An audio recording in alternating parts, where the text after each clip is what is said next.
ആസാമിൽ നിന്നും ബെഡ്ഷീറ്റുമായി വരുന്ന ബംഗാളിയെപ്പോലെ പെട്ടിയും പ്രമാണവുമായി നയൻതാര പ്രസവം എന്ന അങ്കത്തട്ടിലേക്ക് പുറപ്പെടുകയാണ് ഗൈസ്. ഞാനൊന്ന് തിരിച്ചു വന്നോട്ടടാ പന്നി എന്ന് മനസ്സിൽ പറയുന്നത് മുഖത്ത് അറിയുന്നതേയില്ല. ദുര്യോധനൻ തൊടുത്തുവിട്ട അമ്പുപോലെ 100-110 പാഞ്ഞ് വാഴപ്പണ വഴി നേരെ യുദ്ധഭൂമിയിലേക്ക്. കാഴ്ചയിൽ ലുലുമാളിനോട് സാമ്യം തോന്നുന്ന ചായക്കടയും കുൽക്കി സർബത്തും എന്തിന് ഷവർമ വരെ കിട്ടുന്ന ഗവൺമെന്റ് നയൻതാരയ്ക്കുള്ള രഥം എത്തിയിരിക്കുന്നു. പല രാജ്യങ്ങളിലെയും രഥങ്ങൾ ഇങ്ങനെ ചീറിപ്പാഞ്ഞു പോകുന്നത് കാണാം. കണ്ടിട്ട് ആറ്റിങ്ങൽ ഭാഗത്തുള്ളതാണെന്ന് തോന്നുന്നു. ഏതൊരു ഭർത്താവിന്റെയും ചങ്കു പിടയ്ക്കുന്ന നിമിഷം. അതെ, ഇനി വേണം ഒരു ഫുൾ മന്തി ഒറ്റയ്ക്കിരുന്ന് തിന്നാൻ. അതിനും ഈ മഹാഭാവി കെട്ടിയോൾ സമ്മതിച്ചില്ല. അത്ഭുതമെന്ന് പറയട്ടെ, തൊഴിലാളി മുറി അഥവാ ലേബർ റൂമിൽ ഭാര്യയോടൊപ്പം ഭർത്താവ് നീക്കേണ്ടത് ഇവിടുത്തെ ഒരു ആചാരമാണത്രേ. ഇഞ്ചി കടിച്ച കുരങ്ങൻ കറണ്ട് കമ്പിയിൽ കൂടി ചവിട്ടിയാൽ എങ്ങനെയിരിക്കും എന്നതുപോലെ മറ്റൊരു തുണിയുടുക്കാത്ത സത്യം എന്തെന്നാൽ കുഞ്ഞിന്റെ പൊക്കൽ കൂടി മുറിക്കേണ്ടത് സ്വന്തം പിതാവ് തന്നെയാണ്. പിന്നൊന്നും നോക്കിയില്ല, പൊട്ടക്കുഴിയിലെ തയ്യലറിയാവുന്ന വത്സല കുഞ്ഞമ്മയെ മനസ്സിൽ ധ്യാനിച്ച ഒറ്റ മുറി. എന്താണെന്നറിയില്ല, ഒരു പെണ്ണുപിള്ള കിടന്ന് കീറി വിളിക്കുന്നുണ്ട്. ഞാൻ പോലും അറിയാതെ ഞാനൊരു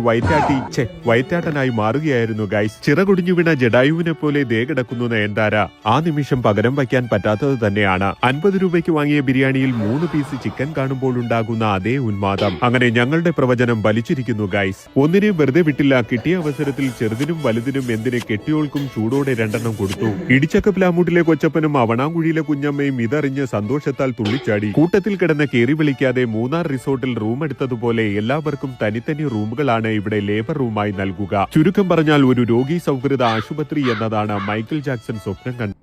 കുഞ്ഞിന്റെ അമ്മയ്ക്ക് വിവിധ രാജ്യങ്ങളിൽ നിന്നുള്ള പോഷകാഹാരങ്ങൾ കൃത്യസമയത്ത് തന്നെ കൊണ്ടുവരും. അച്ഛനാകട്ടെ നഖം വെട്ടാത്ത അണ്ണാൻ മാന്തിയ പഴവും. നാട്ടിൽ 2 ആനയും 10 ഏക്കർ റബ്ബർ ഉണ്ടെന്ന് പറഞ്ഞപ്പോൾ വലിച്ചോണ്ടിരുന്നാ മതി. കുഞ്ഞിനെ വിട്ടുതരണമെങ്കിൽ മാന്ത്രിക കുട്ട അഥവാ കാർ സീറ്റ് നിർബന്ധമാണത്രേ. ഇതിന്റെ പ്രവർത്തനം ആശുപത്രി തന്നെ നമ്മെ പഠിപ്പിക്കും. സത്യം പറഞ്ഞാൽ ഇതൊരു ആപ്പ കുട്ടയൊന്നുമല്ല ഗൈസ്. വണ്ടി മറിഞ്ഞാലും കുഞ്ഞു സുരക്ഷിതമായിരിക്കും എന്നതാണ് ശാസ്ത്രം. പല സ്ഥലങ്ങളിലും ഈ കുട്ടയുള്ളവർക്ക് മുൻഗണന തന്നെയാണ്. 57 രാജ്യങ്ങളിൽ വിസ പോലും ഇല്ലാതെ പോകാൻ കഴിയുന്ന ഒരു മുതലാണ് ഗൈസ് ഈ കുട്ടയിലിരിക്കുന്നത്. ഒരു പാട്ടങ്ങ് പാടി. ആര് പറഞ്ഞു മ്യാവൂ, ഞാനാ നിങ്ങളുടെ കാത്തു, എന്നോടൊപ്പം കൂടാൻ ആർക്കാണ് ഇഷ്ടം.